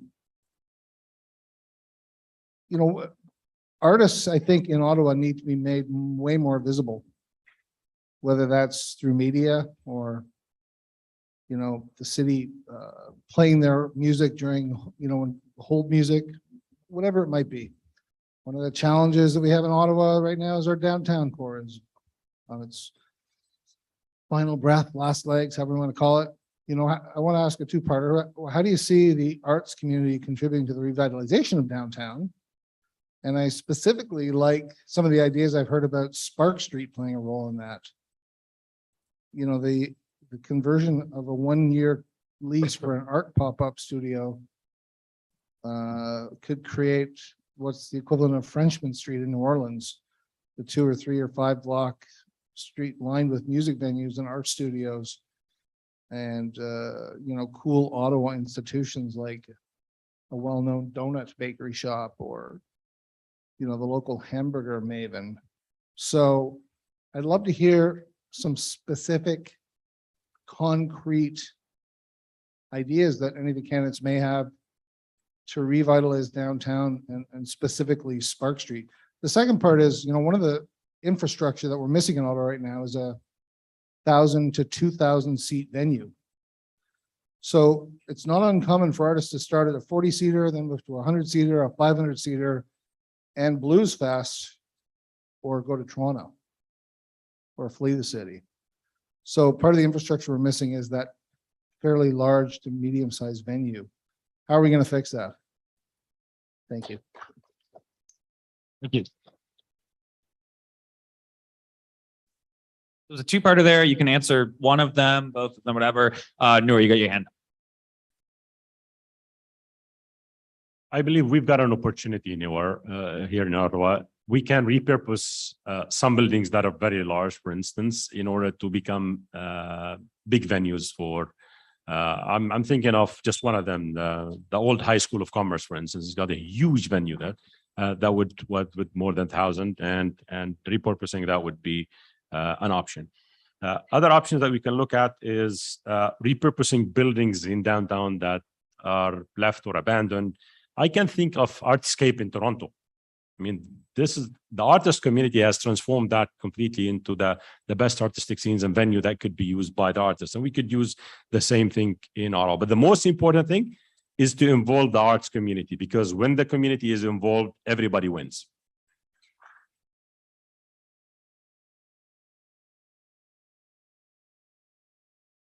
Well, I already talked about Spark Street and Filipino storefronts, so. Good thing there's a second part. There's a second part. Thank you. Imagine had we built that central main library where it spilled out onto Sparks and Queen. Like, what a lost opportunity that was. We can't have those same lost opportunities.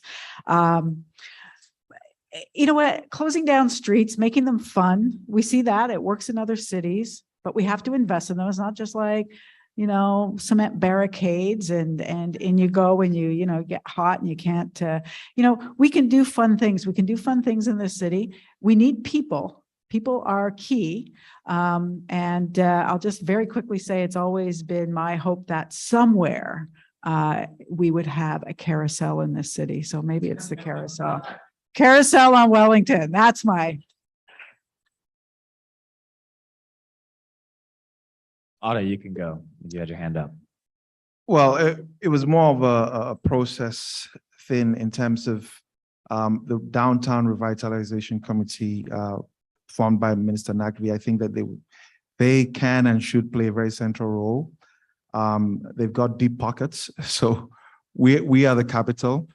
I know that with the future of Scotiabank Place, that's an issue. There's LeBreton Flats, there's Lansdowne. So there's a lot of conversation. But one of the things that I will be fighting for is that I have noticed that Ontario takes care of Toronto. And the federal government can certainly do more in Ottawa, and I'll be fighting for that, for our fair share, so to speak. Chuparam, Thank you. all yours. I love the idea of the Ferris wheel, Catherine, because I've been actually talking carousel. Sorry, I was actually talking to my kids. We went to Niagara Falls, we went to Montreal, and I would love to see a Ferris wheel here. And that would be amazing. I think a Might be room permanent for both. both. There might be would room for great. both. Both would be great. Both would be great. I think Spark Streets has been a debate for a long time. I think we've lost, I think the city is kind of at a crossroads here because they don't know what they want to do with Spark Streets. I think what we need to do is have a conversation and have maybe Tourism Ottawa, the arts and culture together and come up with solid ideas, proven ideas, make accessible studios, something that's more accessible for the local artists and promote each other, promote us on Spark Streets, on Wellington, in the market, and make it more vibrant so we can attract more people. We need to make it accessible. We also need to make it more affordable for everyone when they come here. So these are conversations that I want to have. I think we need to think outside the box and find proven solutions that work elsewhere and bring those ideas here and tailor them to Ottawa. So we can use those ideas for our future. So we can put our local artists at the forefront of everything we do and make sure that we become prosperous in doing so. Thank you. So carousel or Ferris wheel? I think we have our ballot question now. Who wants? Yeah. All right. Okay. As I said earlier, I think we have a huge opportunity downtown. One of the things that was in my downtown revitalization plan, which I released earlier today, was to work with the federal government and with tourism leaders and other stakeholders to develop a plan for a new major cultural attraction in downtown Ottawa, such as a museum or cultural space of some kind. I think, as Catherine mentioned, with the library, what we're seeing in a lot of cases is many of our cultural spaces that we sort of think of as being downtown are not actually right downtown. They're on the periphery of downtown. And I think we need more activity downtown. We also need more street life. We need to do more on our sidewalks. We need to expand the sidewalks in some cases. So we need more animation downtown and we need more people downtown, which is why I will not do anything to discourage people from coming downtown. I want to encourage people to come to downtown Ottawa. Okay, Scott, just want to clarify a couple things here. 2,000 seat venue. Now, of course, the National Arts Center has a 2,000 seat venue. You mean like a live music venue like the El Macombo or something? I'm with you. I'm just giving numbers. Help me with numbers. Something about the size of the El Macombo in Toronto. Ballpark. Okay. So as Catherine said, I'm going to echo the same things, just common sense. What do you need downtown to make things successful? You need people. And there's not enough people going downtown. Your institute, your place of business would pick up, I suppose, noon to the end of the night would be what you normally would have done pre-pandemic. Yeah. And so, I mean, the first things first, as a number of the other candidates alluded to, there's going to be a real problem getting people downtown with the federal government outsourcing a lot of the work to work from home. I'm an example. I haven't been in the office in 2.5 years, and it's not my choice. And just we're not allowed in. So more construction of residential housing downtown. I say housing, I don't mean houses. I mean apartment buildings, dwellings. We need to fix the transit system so that people can feel comfortable. They can get in and get out when they want to. And we need to fix the problem with street crime. People aren't going to go a place where they don't feel safe. And I'm sorry to keep repeating it, but it's the harsh reality. That's all. And I know you spoke about the struggles you have of keeping a business going after 2 years of horrific conditions. Just wish you the best, man. Thank you for that question. Thank you to the candidates. In the interest of time, we do have to take a question from the Zoom call, but we will be hanging out afterwards. And I'm sure the candidates will be open to conversations about radio, perhaps, about a great many things. So yeah, we're gonna take a question from the Zoom call, which I think is gonna echo somewhere in the near distance. Question here, first,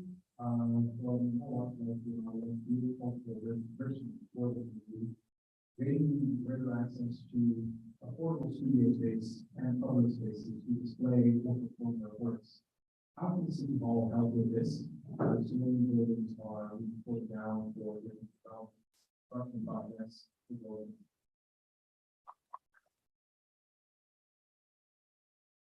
Mark. Great question. So as I've said already, I think there's a huge opportunity in downtown Ottawa as we undergo perhaps the greatest transformation of our downtown core that we've seen in the last 25 or 30 years.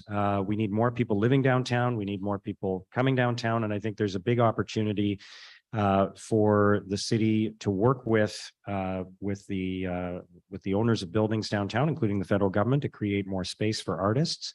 I also think as the city embarks on its plans to create more housing in the future, I have a plan to build 100,000 homes over the next 10 years, including thousands of affordable and supportive homes. The city is going to be participating by contributing land and other resources to those developments. And I think there's an opportunity to ensure that there is space for artists in those environments as well. So I think there's a lot of opportunity in the next few years to create more space for artists right here in Ottawa. Thank you. Padam? So when it comes to accessibility, affordability for studios or venues, I think I keep harping on thinking outside the box. My parents are from India. So in India, culture is very, very strong there. Music, the movie industry, dancing. And you have venues all over the place. You have them in parks, you have them in buildings everywhere, and they're very accessible. And I think we need to think outside the box. I don't want to concentrate and put my eggs all in the downtown core. Ottawa is very unique. We have a huge landscape. We can fit Montreal, Calgary, Edmonton, Toronto, Vancouver, and still have plenty of space left over. So we need to utilize that to our advantage and make sure that we have venues, we create venues in parks accessible to local artists, whether it's to showcase art pieces or have a little music festival or whatnot. And they have the accessibility of being able to put their microphones or speakers up because they have accessibility to electrical wires and whatnot, whatever they need. I just want to think outside the box. We need to stop thinking tunnel vision. We need to think outside the box and come up with solutions and look at what other countries are doing, what other cities are doing. And we need to start doing it now so we can flourish as a country, we can flourish as a city, and we can use this diversity and use this opportunity to give a more accessible space to everyone, even maybe free, who knows? Hey. So. To Noor, then to Al. I mean, there is no doubt there is shortage. I mean, I was talking to Mona and Tony, who has been in the arts industry for like more than 30 years. I can't count it. They said in the 80s. And what they have told me time and again is that every time they want to do something, they even compete with the city for its own programming on those facilities that exist out there. They wanted to book a facility for a show, and they couldn't find any city facility available until March of 2023. And guess when it is available? During March break. And that's when it doesn't work. So we need to partner with the federal government and tell them, we are the capital of a G7 nation. We need to build those facilities and have the proper environment and infrastructure to support the artist community, because this is about the identity of our city and supporting the artists to stay in here, and rather than being suffering or leaving and going on that brain drain again. Thank you. Thank you. To Ade now. Mike's yours. Ade, you had your hand up, right? Yes, sorry. Well, I think that there's an opportunity here. When I said potential, two things jumped to my mind. We should have an organization called Waterfront Ottawa. just as Toronto has Waterfront Toronto. And the federal government is one of the shareholders in Waterfront Toronto. We have huge opportunities with our waterfront. The other thing I'd like to see is more development around our LRT, just sort of a vision for it. It's upwards of maybe $10 billion that we're putting into the LRT. And so I've come up with, I want to see a shuttle where from your house, you can go to an LRT station and back so that nobody has to have a car. You can just pick up a phone and dial up to get to. But in that scenario, I see arts or an arts venue somehow wrapped into the vision for Waterfront Ottawa and development around our LRT stations. Thank you. Do we have anyone else? No? No, we're good. Okay. Oh, do we have?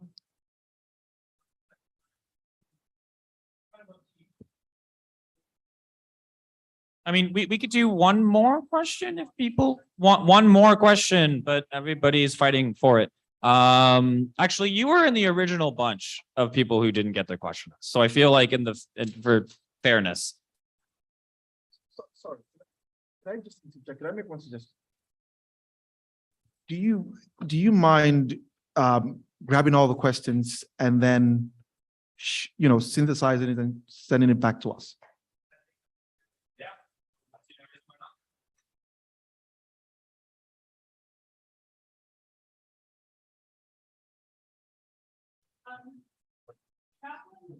It's very specific. We talked about separating funding of art out of recreation. I would love to hear from everybody else on the panel specifically about changing the way the current city constructs, current city programs and policies to the help the arts and all. What would you do? What's in place today that's blocking the arts in which it is today? If we have brief answers as well, just for the sake of time, Noor.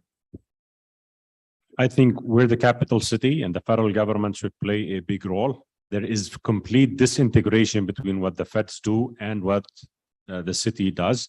So what we need to do is make sure that, and as mayor, I will do that. I will approach the feds to make sure that we work together on complete programming to support the arts industry in Ottawa. Set the tone for time as well. So maybe we can keep that going. Yeah. I mean, if you had your hand up. I kind of did. I think of I don't just say arts, so I think of this in three sort of components, which is actually sort of how the budget thinks of it. Festivals, museums, and galleries. Some of these are very well taken care of. I mentioned earlier Watson's Mill. It would not exist without the support of the city of Ottawa, even though most of the people working there are volunteers. Festivals, I mentioned, you have sort of the formal festivals, which have the very large formal festivals. We have very small, many very small festivals. It has become increasingly difficult, as I mentioned, to have a community group that might have decades of experience hold a small festival because it's so difficult to deal with the red tape from the city. That has to change. And lastly, the galleries, we have world-class galleries, just the best. And I can't help but think that a combination of, well, I think I saw some French Impressionists at the National Art Gallery, which was blow your mind away. There's smaller galleries too. Let's just keep that going. Tourism Ottawa is a great proponent of the arts culture in Ottawa. I hope to see that expanded. Thank you. Yeah. Can I give a second one? I would certainly not have cultural arts and cultural services in the same committee under emergency and protective services. I agree with Catherine. However, I feel bad because I interjected when you were about to ask a question. And what I was trying to suggest was that I saw about 3-4 hands, that if everybody could ask their question, and then in the interest of time, then we could just answer 4 questions at the same time, so to speak. I think we'll have, I mean, there's a couple of organizers here I think are more than willing to kind of have like you can tell them your questions and they can be forwarded pretty quickly. Because in the interest of time and, you get the last question because, that's fair. But I mean, if you had something you wanted to add, or we can go to Mark, if you got something you want to add. Sure, I'll just add quickly. And look, I apologize, but I do have another event to go to. I did mention that to the organizers at the beginning of the evening that I won't be able to go overtime tonight. But in answer to your question, I think there's a lot we can do differently at City Hall. I don't think we have done a comprehensive review of how things are run at the city in a long time, and there's room for lots of change. And that's why I intend to bring a fresh outside perspective to City Hall to start doing things better in all departments, including how we look at arts and culture. Yeah. I agree with everything that's been said at the table. I think we need to do better. I agree with Catherine. I don't know why the arts and culture are part of emergency services. But do you agree with the carousel? I agree with the carousel That's what. and the Ferris wheel. So I agree, but I agree with everyone. We need to push the federal and the provincial government for more funding. At the end of the day, this is not only for Ottawa, this is, we are a G7 capital nation. We are the nation's capital, and we can do better, and we will do better. And what we need to do is keep pushing and pushing till we get what we need, what we want. And this is not only for the residents, this is for the local artists, and we need to do better. And I think by creating its own entity, by working together with Tourism Ottawa and other groups to focus on arts and culture in Ottawa is just going to make it for a better community as a whole. And we're going to strive and be more prosperous that way as well. So thank you. Great. Thank you. So we'll give you the last, if anybody has to leave, we're not going to hold it against you. There's multiple events. You got a busy schedule. You're busy people. Yeah, I'll be brief. Artists and creatives are some of the busiest folks that I know and work with personally. So what I want to know is how, as mayoral candidates, would you go about demystifying the barriers that artists and creatives face when applying for grants and funding in the city? There's lots of grants and funding that are available at the city level, but unless you're in the know, unless you've got experience with grant writing, you're most likely going to miss out on this. Thank you for the question. Right. So I'll just go first really quickly. I totally understand what you're saying, and I've been involved with arts organizations that have had a really hard time filling out the applications. They're cumbersome, they're exhausting. So we need to improve that. We need to make it easier for people to access funding and to go through the process. And we need to keep an open mind about how we define the arts. I'll just say that also often and for good reason, organizations that are established continue to get funded, and we need to ensure that we have funding for new and emerging needs in our city and new and emerging ideas. So definitely that kind of onboarding funding that was lost in 2010, 2012, we'll get it back. Thank you. We will have an office within the city of Ottawa, supported by the city and funded by the city to help, especially the new artists and the younger ones, the ones that don't have the experience, to write the grants and make sure that they don't miss on them. A lot of those artists, they miss on grants because they don't have the support they need administratively in order to do that. I would definitely like to expand the grant writing mandate to organizations like Invest Ottawa. No artist should be missing out on funding because they're too busy to write the grant. So I would like to expand that mandate for Invest Ottawa under their incubator program to sort of help write grants. To Mike. Nice and quick. I'm a numbers guy. Arts capacity building, which is the type of funding for people doing that. It's $183,000 last year. Arts funding, that's direct arts funding to artists. This is the type of grants, transfers, was $3.5 million. The people who are best at getting that are people who are experienced at writing applications. And it's not fair because it rewards people who keep doing this over and over again. I like the idea of an ambassador. There's sort of a role for an individual who comes in and says, an artist comes in and says, I need assistance. Well, then you shouldn't have to bear the burden of that administrative challenge. That should be done for you. And Param, yeah. Yeah, I agree with everything that's been said. I think we need to simplify the process. I think we need to make it easier for new people, new artists that are coming in to get access to those grants and access to any services that the city has to offer.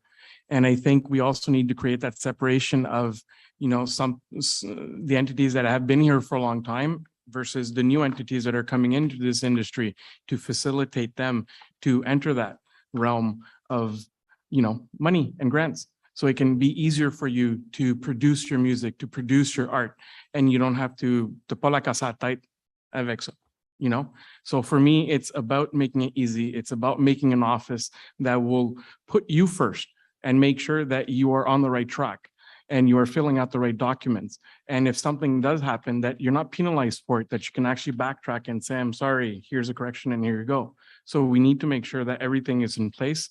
And I think everyone's idea was fantastic. And I think it's going to be a combination of everything that's going to make it more easier for you and everyone else. So thank you. Thank you so much. Grants, eh? They're not fun. They're not fun. Well, I just we're gonna end it pretty much there.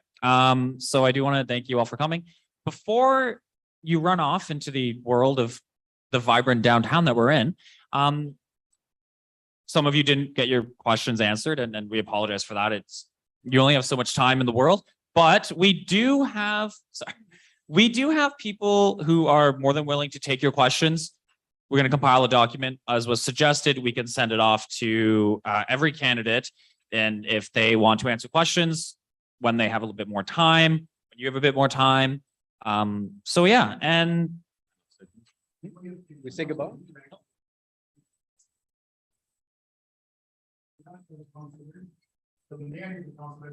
Exactly. Yeah. Exactly. We, for some people, have to run. I mean, if they were just. But please do stick around. Some of the candidates will be sticking around, and I just want to say thank you to everyone for coming. Thank you to Arts Network Ottawa and Ottawa Arts Council who helped put this on. Thank you to OMIC for their hospitality earlier. Obviously, of course, thank you to all the candidates: Mike McGuire, Noor Kadri, Catherine McKenney, Ade Olamide, Mark Sutcliffe, Param Singh, who were able to attend today. And I think this was an informative event for sure. So thank you, everyone.